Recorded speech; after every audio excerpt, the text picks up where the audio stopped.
Eh bien, bonjour à tous. Nouvel horaire pour le Café du Web. Nouveau jour aussi de publication, la veille du 1er mai. Donc, repos demain pour moi-même et pour tous les suiveurs du Café du Web. J'espère que vous allez tous bien. Aujourd'hui, nous allons parler de la vente sur Internet. On va parler de la vente sur Internet car c'est un sujet qui a pris un sacré coup d'accélérateur depuis les derniers événements. On s'aperçoit au final que le numérique peut quand même aider du commerce de proximité pour garder le lien avec ses clients et vendre. On voit fleurir un peu partout des initiatives pour essayer de faire ce fameux click and collect. Je vais vous expliquer en une demi-heure un peu les outils à votre disposition. Bravo Philippe, merci Philippe. On voit Philippe qui commente dans la partie commentaire, qui a annoncé sa présence. N'hésitez pas, pour ceux qui ne connaissent pas encore le principe, faites-nous un petit coucou, un petit bonjour dans la partie commentaire en me mettant votre prénom, votre nom, il s'affiche directement, mais aussi peut-être votre domaine d'activité et voir si vous avez des questions particulières. Donc, je me répète, aujourd'hui, on va parler de la vente sur Internet. Avant de démarrer, un merci. On a très, très heureux d'avoir fait la une avant-hier des carnets de campagne qui sont devenus des carnets de solutions de France Inter. Donc, je ne sais pas si on va exploser les scores aujourd'hui avec des auditeurs de France Inter qui ont été séduits par l'interview et qui vont nous rejoindre. En tout cas, s'il y en a présents, on les salue et on remercie France Inter pour 3 minutes d'antenne mardi dernier, juste avant le journal de 13h. C'est sympa. Et ça a mis un coup de pub un peu sur ces cafés du web qui en sont donc à leur 18e édition. Rendez-vous bien compte, 18 sessions. Toutes ces sessions que vous pouvez retrouver également dans la rubrique vidéo de la Chambre de commerce. On a parlé des réseaux sociaux, on a parlé de référencement naturel, on a parlé de LinkedIn, de Facebook, de la publicité, des avis clients. Enfin voilà, on a eu 17 épisodes précédents qui permettent quand même d'y voir un peu plus clair dans ces sujets web marketing. J'expliquais, donc Philippe nous a salué là dans la partie commentaire. N'hésitez pas à vous signaler dans cette partie commentaire et n'hésitez pas non plus à poser vos questions en direct. Je diminuerai mon débit de parole pour essayer de répondre à vos questions. Bonjour Richard. Ah, un auditeur, ça y est, c'est lui. Bonjour à Richard, ça fait plaisir. Et on va démarrer tout de suite. Donc, n'hésitez pas à vous signaler et à poser vos questions dans cette partie commentaire. Qui je suis? Je suis Reynald. Je suis conseiller web à la Chambre de commerce. J'ai accompagné un peu plus de 7 entreprises dans leur stratégie web. On peut garder le lien, évidemment, après cette session live qui permet de l'interaction, mais qui n'est pas non plus extraordinaire en termes d'interaction entre nous. On peut garder le lien via mon profil LinkedIn, on peut garder le lien via la page Facebook des Cafés du Web sur lequel vous pouvez me poser vos questions et je vais forcément y répondre de manière efficace, j'espère. Et pour les plus curieux et pour ceux qui ont des réelles stratégies et des réelles questions pour avancer concrètement dans leur entreprise, je suis disponible aussi. Vous me laissez votre mail, on se connecte en visio et on a une session d'échange de 3/4 d'heure, 1 heure pour y voir un peu plus clair. Audit de site web, audit de performance, présence sur les réseaux sociaux. Je passe tout au crible et je vous donne des conseils personnalisés pour y voir un peu plus clair. Épisode 18 du Café du Web, vendre sur Internet. Alors évidemment, comme je disais tout à l'heure en intro, pour meubler un petit peu, attendre que tout le monde arrive, c'est le grand thème actuellement. Le confinement oblige, plus de présence dans les magasins physiques, alerte rouge, je ne vends plus, comment je peux faire? Et si je troquais cette fameuse feuille Excel que j'ai remis à mes clients pour finalement mieux vendre sur Internet? Vous allez voir qu'il va falloir vraiment dissocier ce qui va relever, pardon, de la dépanne. On parlera tout à l'heure des solutions un peu de dépannage, parce que ce qu'on voit actuellement tourner sur Internet, eh ben, il y a forcément beaucoup de dépannage, mais ça se comprend. Et on est en train un peu de casser tous les conseils qu'on a pu donner en tout cas, j'ai pu donner pendant 10 ans, des choses stratégiques, des stratégies pensées, réfléchies, parce qu'on est dans une situation d'urgence, et ben, dans l'urgence, parfois, on casse un peu les codes. Alors, moi, vraiment mon avis personnel, mais OK, on doit casser les codes, il faut aller vite, il faut des solutions très pragmatiques, rapides, mais attention quand même de ne pas faire n'importe quoi. On peut aller dans l'urgence, mais quand même faire les choses de manière efficace. Vous avez des questions à vous poser avant, évidemment, de vendre sur Internet. Un tout petit peu de théorie, mais la réponse à ces 3 questions va quand même éclaircir après drôlement l'outil à choisir. Les 3 questions, c'est pourquoi vendre sur Internet, en fait. Est-ce que vous voulez vendre sur Internet pour vous doter d'un nouveau canal de vente? C'est-à-dire, vous avez une clientèle habituelle, votre client habituel qui pousse la porte de votre magasin, vous le connaissez, vous l'appelez par son prénom, par son nom, vous connaissez ses habitudes d'achat. Et puis là, confinement oblige, restriction oblige, vous voulez vous doter d'un nouveau canal parce que vous ne pouviez pas vendre, vous n'aviez pas la solution technique pour vendre à votre clientèle. C'est important parce que derrière, en fait, derrière cette logique-là va aussi venir une logique d'acquisition de trafic, d'aller chercher de la publicité ou non. Moi, j'ai des bons exemples, j'en parlais tout à l'heure. J'ai accompagné un chocolatier à Lannion qui avait sa clientèle habituelle, qui a lancé et a activé, on va dire, un système de click and collect, mais il n'avait pas cet effort d'aller chercher de nouvelles clientèles. Résultat, finalement, sur les 400 commandes qu'il a pu faire pour Pâques, et là, 381, 380, 385, je crois, venaient de clients qui poussent habituellement à la porte. Donc, c'était vraiment un nouveau canal de vente et ce n'était pas mettre en place un site Internet pour aller chercher une clientèle dans toute la France. C'est important. L'idée, c'est quoi? C'est que finalement, vous êtes une marque. Je ne sais pas si on a ces cas dans les gens qui suivent là qui suivent, comment dire, le live. Euh, on peut aussi être une marque, fabriquer ses produits et finalement ne pas du tout vouloir vendre en ligne, mais plutôt s'appuyer sur un réseau de distribution.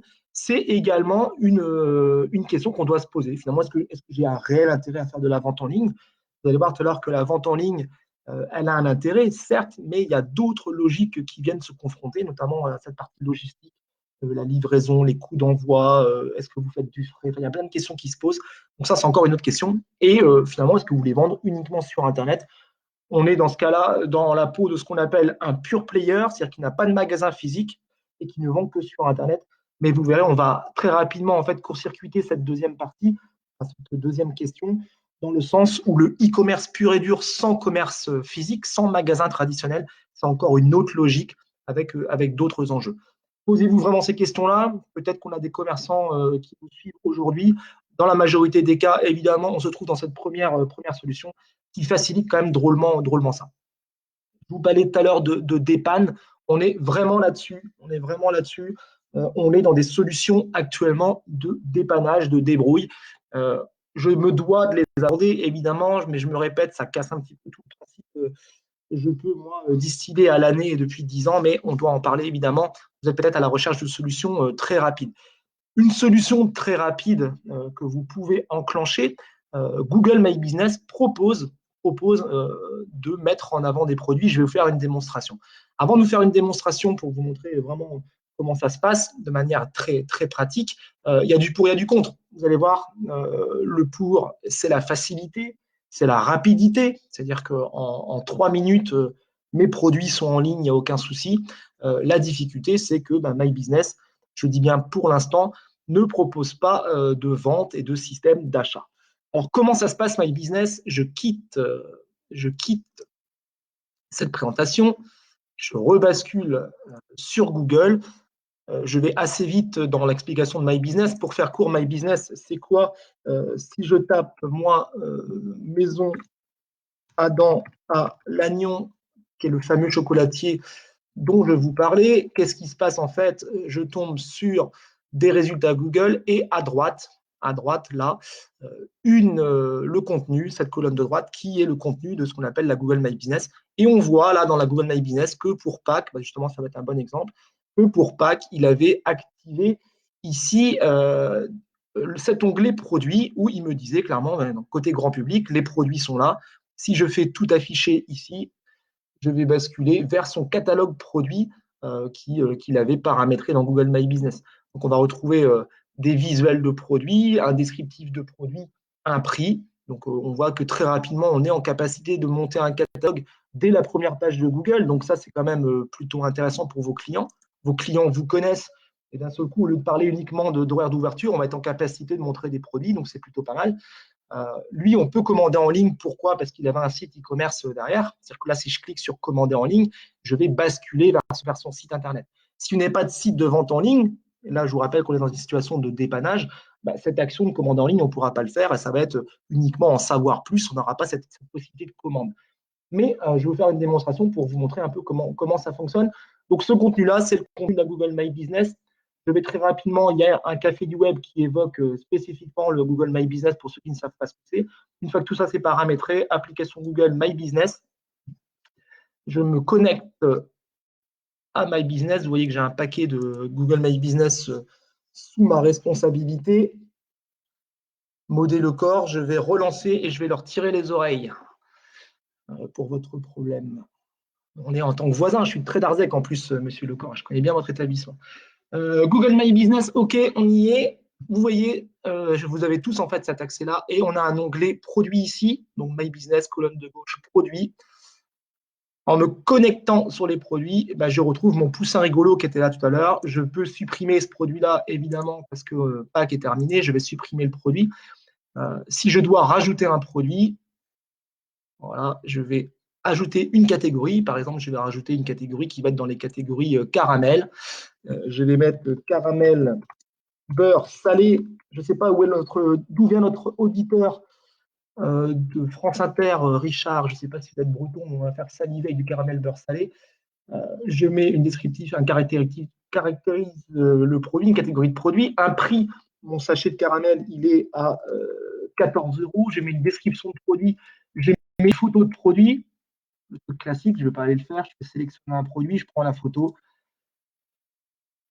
Ici, le bouton d'action, soit je commande en ligne, on a vu tout à l'heure dans l'exemple, c'est que là, commander en ligne, je cliquais, je basculais sur son site e-commerce. Acheter, en savoir plus, profiter de l'offre. Si je fais acheter, pareil, je vais être obligé de mettre un lien vers un site internet. Donc, pour le coup, on va mettre juste en savoir plus, qui sera un téléphone, un numéro de téléphone ou autre. Je fais enregistrer, ça y est, mon produit, il est en ligne. Mon produit, il est en ligne. Donc, vous voyez, en termes de facilité, on a tout à fait la possibilité, très rapidement, en se connectant à sa Google My Business, d'aller jouer un peu avec cet onglet produit. Vous avez vu tous les avantages que ça représente. Facilité, hein, je ne suis pas un technicien du web, je ne suis pas en train de parler, comment je vais dire, de référencement, d'optimisation, d'ergo. Non, non, non, je suis en train tout simplement d'aller chercher une photo dans mon ordinateur, de mettre un prix et de mettre un descriptif. Donc là, on ne peut pas me dire que c'est compliqué. Non, ce n'est pas compliqué. L'inconvénient de ça, c'est que finalement, si je n'ai pas un site internet en ligne derrière, ça pose problème. Ça pose problème.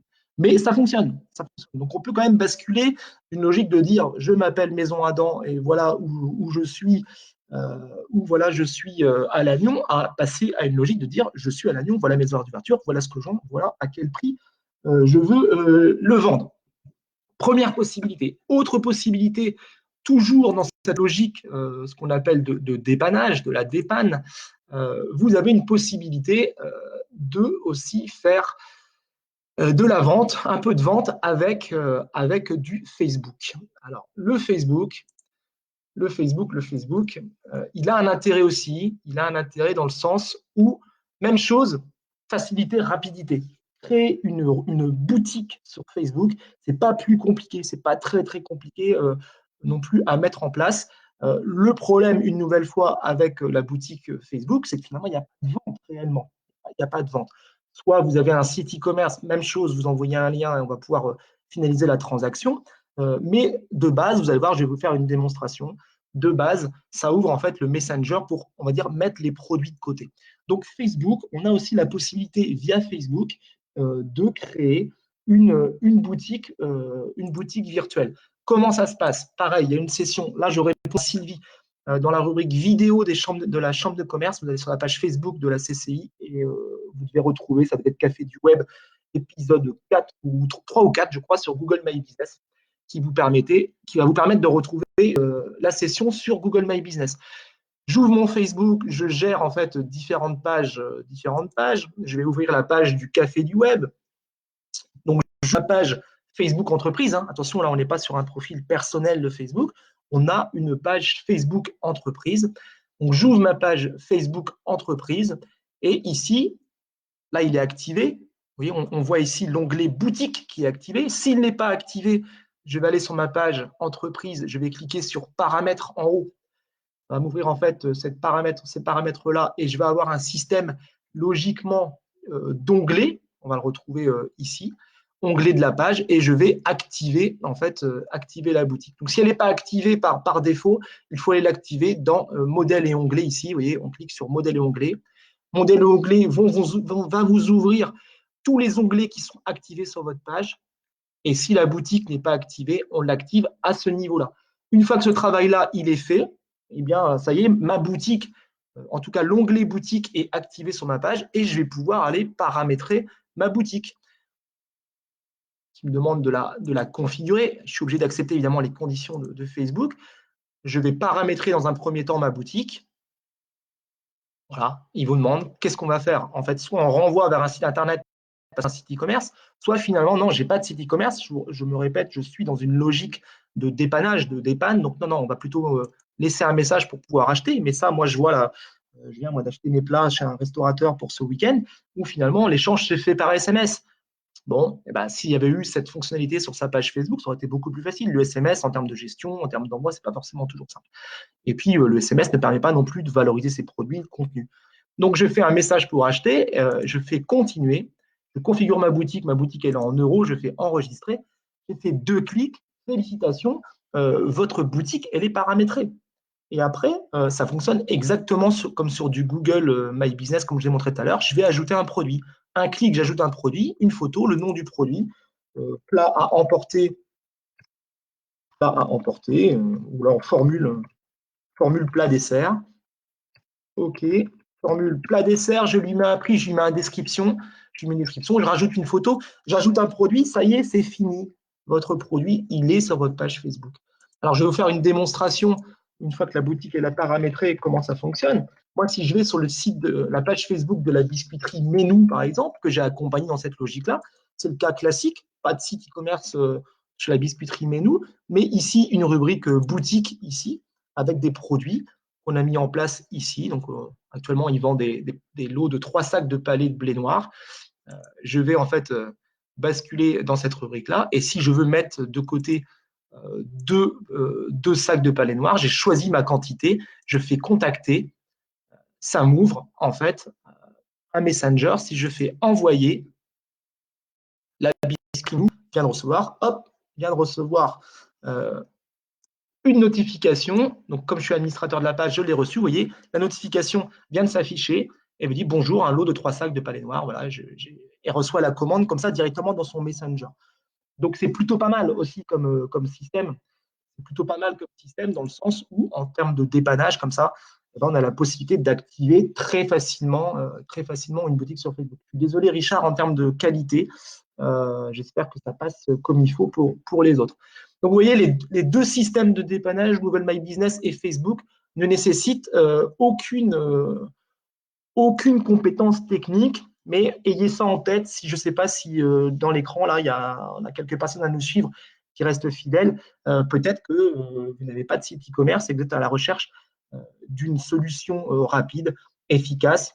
Ça fonctionne, c'est toujours mieux qu'un document Excel qu'on doit imprimer chez soi, cocher la case et vous renvoyer, je ne sais pas comment, en prenant une photo avec son téléphone. Donc, ayez en tête que vous avez la possibilité. Ça, c'est le premier niveau. Il y en a d'autres.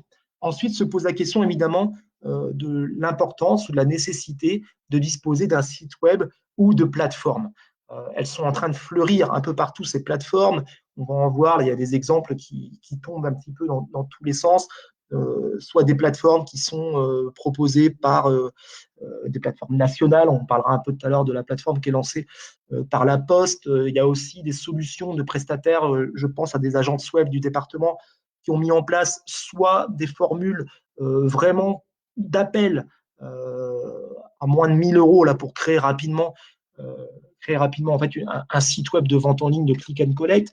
On a aussi des gens qui sont dans la gratuité, donc attention, mais bon, pourquoi pas. Et on a des plateformes nationales. Donc la question, on parle de question de coût, site web, plateforme. Et ben, les plateformes, on va voir qu'il y a différents modèles économiques qui existent. Les sites web, il y a aussi des sites web gratuits qui existent. Je pense au wix.com, ce genre de choses. Bon, ça existe, c'est gratuit, ça existe. Vous allez voir que très rapidement, vous serez aussi bloqué par certaines fonctionnalités. Ça serait trop beau de pouvoir disposer d'un site web gratuit qui propose toutes les fonctionnalités. Pour ceux qui raccrochent seulement la session en ce moment, rappelez-vous des 3 questions qu'on doit se poser en tout début de session. Finalement, quels sont mes objectifs de vente? Est-ce que mes objectifs de vente sont là pour répondre à une clientèle d'habitués qui me connaît déjà et qui suit mon activité grâce aux réseaux sociaux? Ou finalement, la marge, elle n'est pas très compliquée? Ou est-ce que je veux vraiment développer un site web avec d'autres ambitions? On va faire un tour d'horizon un petit peu. Je vous en parlais, j'ai une copie d'écran en bas là qui vous permet de voir un peu tous les articles qui tournent en ce moment sur les journaux, à la télé, On entend parler du click and collect, le click and collect qui est encouragé par le gouvernement, qui incite au développement. Je comprends bien que passer d'une solution où on n'avait pas du tout d'apport du numérique à d'un seul coup développer un site web ou se mettre sur une plateforme, la marge, la marche en tout cas, elle peut être haute pour certains. La différence entre un site web et une plateforme, vous n'êtes pas évidemment propriétaire de cette plateforme. Vous avez un espace sur cette plateforme qui va vous permettre de vous identifier, créer un compte et un peu à la manière de ce que je vous ai montré tout à l'heure sur Google My Business ou Facebook, rajouter comme ça à la main vos produits, des tarifs. La différence, c'est que derrière, sur les plateformes, je pense par exemple à Shopify ou ce genre de plateforme, vous allez pouvoir activer le paiement. C'est-à-dire que là, on n'est plus dans cette logique-là, on n'est plus dans cette logique de dire je présente mes produits et puis après, on verra bien pour la réservation, on s'envoie un message et on conclut la vente comme ça. On aura là, entre les mains, la possibilité de développer de la vente en ligne avec un paiement et qui est un paiement classique.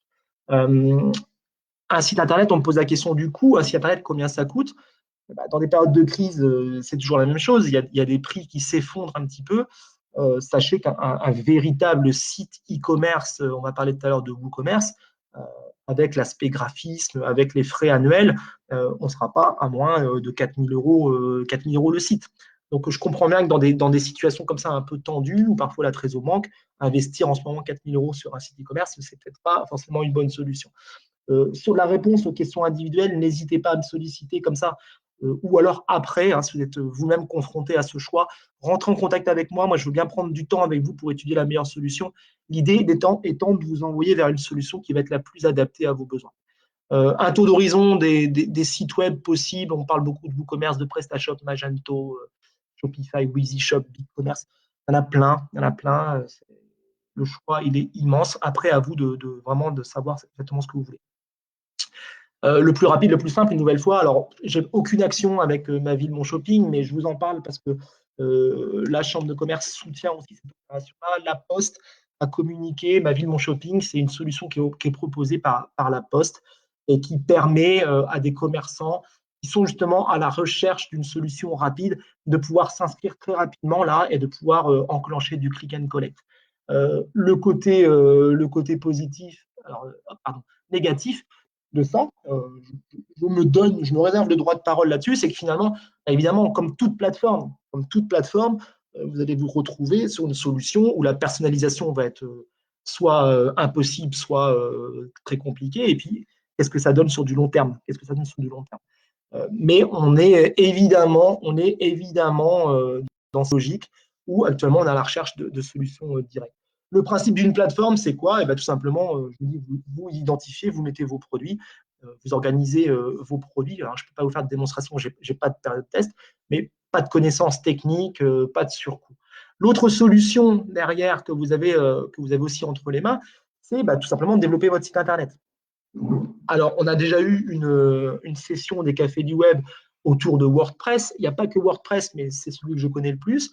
WordPress, c'est un site internet que vous pouvez acquérir gratuitement. C'est ce qu'on appelle de l'open source. L'open source, pour faire court, c'est comme quand vous ne voulez pas acheter la licence Microsoft Word et que vous travaillez sur OpenOffice. C'est-à-dire que ce sont des choses gratuites qui sont à votre disposition et que vous allez pouvoir, qui est régulièrement en fait améliorée par toute une communauté derrière qui s'active pour faire développer, faire progresser en fait la plateforme. Donc WordPress propose, on peut très bien activer sur son WordPress une extension qui s'appelle WooCommerce et d'un seul coup votre site WordPress va basculer vers un site de vente en ligne. Alors ça évidemment, pareil, je n'ai pas d'action avec WordPress. Moi, je ne suis pas employé de WordPress et je ne touche pas de royalties sur WordPress. Et évidemment que c'est une solution. Alors, ça peut être PrestaShop aussi, mais c'est la solution idéale. Pourquoi? Parce que vous vous retrouvez avec un site qui va être entièrement personnalisable, que vous allez avoir en main, vous n'allez pas être soumis à des changements de modèle économique du plateforme. Le côté négatif, c'est que ça met du temps, évidemment, à se mettre en place. Et puis, il y a le coût. Est-ce que dans cette période tendue, est-ce qu'on a la possibilité là, de réinjecter un peu d'argent dans un site e-commerce? Bon, peut-être que ceux qui l'avaient avant, et on le voit bien, on voit bien que ceux qui avaient activé un site Internet avant sans forcément activer le e-commerce s'en sont sortis peut-être de manière un peu plus simple. Donc, le WooCommerce peut tout à fait répondre à ça et on peut très bien aussi avoir un site comme WooCommerce sans forcément activer la vente en ligne. Moi, je suis un vieux du web, clairement, je suis un vieux du web. Pendant des années, e-commerce, même dans les discours qu'on pouvait entendre dans les conférences, finalement, on avait des acheteurs en magasin traditionnel, on avait des acheteurs en e-commerce, et finalement, c'était deux typologies de clientèle différentes. C'est fini, ça, on ne parle plus comme ça. On s'est rappelé que ce n'était pas si simple que ça. On peut très bien aussi aller sur votre site e-commerce pour préparer son achat et puis finaliser l'achat en magasin. Voilà. En ce moment, c'est évidemment compliqué. En ce moment, on est plus à la recherche d'un site internet ou d'une plateforme qui va permettre de mettre en avant ses produits, des prix et d'acheter en ligne pour venir retirer en magasin. Mais ça, WooCommerce le propose aussi automatiquement. C'est-à-dire qu'on a la possibilité de mettre en avant ses produits et de désactiver, par exemple, le paiement en ligne. C'est ce qui s'est passé la dernière fois chez la Maison Adam, là, à Lannion, où ils avaient désactivé le paiement. Ils n'étaient pas prêts pour le paiement, et puis ce n'est pas une logique. Ils avaient désactivé le paiement, ce qui fait qu'on allait sur leur site internet, les stocks étaient bien à jour, on mettait le produit de côté, on allait au bout, comme sur un site e-commerce à l'ajout au panier, mais au moment du paiement, on disait, hop, il n'y a pas de paiement en ligne, le paiement se fera en magasin. Donc, on a la possibilité aussi de jouer de manière peut-être un peu plus souple qu'avec une plateforme, grâce à un site e-commerce, sur quelque chose vraiment de sur-mesure. C'est pour moi la solution la plus simple, pas la plus simple, mais en tout cas la solution la plus efficace, mais qui nécessite soit de la connaissance technique, soit du temps, soit de faire appel à une agence web. La solution Equid, je ne la connais pas. Voilà, je ne connais pas tout, pour être très franc. Je ne la connais pas. Ça m'intéresserait de la connaître, donc si vous voulez me la présenter après la session, je suis tout à fait ouvert à la découvrir. Ce que je veux vous dire, donc ce sont des sessions qui durent une demi-heure, on arrive quasiment au bout de la session. Ayez en tête que la réponse à ces premières questions, elle est fondamentale, où vous retrouvez donc entre les mains avec la solution la plus adaptée. Peu importe la solution que vous allez choisir. Peu importe la solution que vous allez choisir. Google Sheet, ouais, on en a parlé tout à l'heure un petit peu avec Google My Business 6. L'idée, en fait, c'est que dans tous les cas, il y a des incontournables. Et c'est là où moi, je tire vraiment la sonnette d'alarme. Pour ceux qui suivent les cafés du web depuis le début, je vous dis et je vous répète systématiquement que désormais, la facilité, on a vu tout à l'heure sur My Business, on l'a vu sur Facebook, même sur une plateforme, vous allez être surpris en fait par la facilité de créer une boutique sur My Business, sur Facebook, de la facilité de s'inscrire sur une plateforme. Ça, c'est pas compliqué. On a fait d'énormes progrès en fait dans l'appropriation des outils. Le défi ne se situe pas là. Les incontournables en e-commerce, pour moi, il y a 3 incontournables. Déjà, il y a ça, il y a le côté sécurisé. Attention quand même. Alors, quand on fait du paiement en ligne, on ne peut pas comme ça, du jour au lendemain, je prends l'extrême, mais demander par exemple un numéro de carte bancaire par téléphone ou par email. Non, c'est pas possible. Et faire une empreinte de carte bancaire avec votre TPE dans votre magasin. Non, c'est pas possible. On le faisait au début. Il y a encore quelques domaines d'activité qui demandent la carte bancaire par téléphone. Moi, en tant que client, on me demande mon numéro de carte bancaire, ma date d'expiration et mon code sécurité. Je ne le fais pas. Je leur demande, je ne fais pas un système de paiement en ligne sécurisé. Donc, la sécurisation des transactions, elle est primordiale. Donc, mettez en place toutes ces sécurités. Alors, les plateformes nationales le font, mais attention aussi à des plateformes qui seraient un peu moins sérieuses. Richard, j'ai vu une question tomber, j'y répondrai en fin de session. Donc, la sécurisation, elle est hyper importante. HTTP, HTTPS, peu importe, mais assurez-vous clairement de la sécurité de la plateforme ou du site web que vous allez déployer. La photo, alors là, attention, vous allez voir, gros effet spécial. Gros effet spécial. La qualité de la photo. Là, je vous prends l'exemple de Marie Morin pour ceux qui ne sont pas bretons. Marie Morin, c'est une super marque d'entremets desserts haut de gamme. Voilà leur site internet sur lequel ils ont désactivé la vente en ligne, mais dans lequel ils valorisent les produits. Imaginez bien, on est sur un site très classe, on ne peut pas mettre une photo comme ça. C'est pas possible, elle n'est pas belle leur photo. Et ben là, non, c'était un effet spécial, c'était évidemment pas leur photo. Vous faites le même site avec cette photo-là, non, ça ne marche pas. La qualité de la photo, elle est hyper importante, encore plus dans l'agroalimentaire. Actuellement, je suis hyper sollicité, moi, par des restaurateurs qui cherchent une solution rapide pour vendre, je vous ai fait la démo tout à l'heure, un peu les plats à emporter ou ce genre de choses. Attention de ne pas prendre une photo qui ne donne pas envie. Donc, il y a ce qu'on appelle l'effet miam sur l'agroalimentaire, c'est-à-dire que là, on a envie de prendre la cuillère et d'aller piocher dans la mousse au chocolat. Mais si vous vendez des produits de biens à la consommation, du textile, des chaussures, quelque chose, mettez-vous en tête que la photo, elle est hyper importante. quand quelqu'un rentre dans votre magasin, il va prendre le produit, il va le regarder un peu dans tous les sens. Il faut qu'il y ait l'effet un peu coup de cœur. Donc, le piège, en fait, là-dessus, c'est de mettre en place une plateforme, avoir une plateforme très simple qui va vous permettre de vendre très rapidement, mais finalement, vous n'allez pas faire de vente parce que vos photos ne sont pas à la hauteur. Donc, la qualité de la photo, il faut vraiment y penser, peu importe le choix qu'on va faire derrière. Et puis, l'autre chose qui est hyper importante aussi, c'est la gestion de stock. C'est-à-dire que là, je reprends l'exemple de la maison Adam, qui veut me vendre en fait un Amador au kilo. Donc, Amador, c'est du chocolat qu'on fait fondre pour ses propres pâtisseries. Et à un moment donné, il y a une quantité, un ajout au panier que vous allez retrouver ici. Il y a un moment donné, je ne peux pas, par exemple, ajouter au panier ce produit-là, aller au bout du processus. Et puis, quand je vais arriver en magasin, on va me dire, ah oui, oui, oui, j'ai vu que vous aviez commandé ça, par contre, j'en ai plus. Donc, la gestion de stock, même si on part sur une solution de plateforme gratuite, attention à la gestion des stocks. Attention à la gestion des stocks. L'expérience client, je ne sais pas si vous l'avez déjà fait, mais l'expérience client, soit de recevoir un mail en disant merci de votre commande, mais finalement, il y a des délais de livraison où le produit n'est plus disponible. C'est toujours gênant en e-commerce pur. Mais imaginez bien que vous déployez quelque chose, une solution sur Internet, et qu'au moment où le click and collect en fait est mis en place, vous vous retrouvez dans le magasin, payé ou pas payé, vous faites l'effort d'aller dans le magasin pour vous dire que finalement le produit n'est pas en stock. Il y aura aussi derrière une grosse insatisfaction. Voilà ce que je pouvais vous dire là-dessus. J'ai une question de Richard. J'ai envie de vendre un spectacle réalisé en direct, diffusé par le net pour être activité. Est-ce possible? Oui. WooCommerce, on a parlé tout à l'heure de WordPress, WooCommerce propose de vendre ce qu'on appelle des produits téléchargeables. On n'est pas obligé d'être dans un produit manufacturé, on ajoute à la pièce. Ça peut être un document téléchargeable où finalement on présente le produit comme si c'était un produit de consommation, et derrière on a la possibilité de payer, et une fois que le paiement est fait, le téléchargement se fait. Donc c'est tout à fait possible.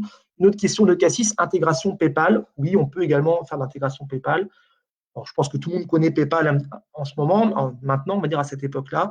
Mais au moment de payer, soit on fait un paiement par carte bancaire, soit on fait un paiement click and collect où on paie à la livraison ou en magasin, soit on fait un paiement par virement, et soit on peut aussi cocher la case dès le départ aussi sur WooCommerce notamment, de pouvoir intégrer PayPal. Ça nécessite évidemment d'avoir un compte vendeur chez PayPal, mais il y a tout à fait possibilité de le faire chez PayPal. Ça va très vite, une demi-heure. L'idée, c'était de vous sensibiliser autour de ça. Pour résumer, facilité de vente via Google My Business, via de la Facebook boutique pour des solutions à très court terme. Des plateformes qui existent, ce n'est pas la difficulté. L'échelon supérieur, c'est le site Internet, il n'y a pas non plus de difficulté. Et ensuite, donc, moi, je reste à votre disposition via LinkedIn, via Facebook, la page du Café du Web, et aussi via Visio, si vous voulez échanger, pour donner réponse un peu plus loin à vos questions. Je vous remercie. Il y a une session lundi prochain à 11 h dédiée aux professionnels du tourisme. Donc, n'hésitez pas à la rejoindre. Elle ne sera pas sur Facebook. Il y aura des liens qui seront disponibles. Je vois que Richard me pose une question. Il dit que c'est du direct que vous faites. On a aussi la possibilité de penser finalement à vendre un lien, quoi. C'est un lien privatif qui vous permet, une fois que vous avez vendu le produit avec un achat, en fait, ce soit un téléchargement d'un lien qui se passe. Merci de votre suivi. N'hésitez pas à me questionner. Je reste encore quelques temps connecté à la boîte Messenger de Facebook de Café du Web. N'hésitez pas à me solliciter. Je vous souhaite une bonne fin de semaine. J'espère avoir répondu à vos questions. Et puis, je vous souhaite à tous une bonne fin de journée et une bonne semaine et un bon 1er mai. Voilà, à bientôt. Merci à tous et à bientôt. Au revoir.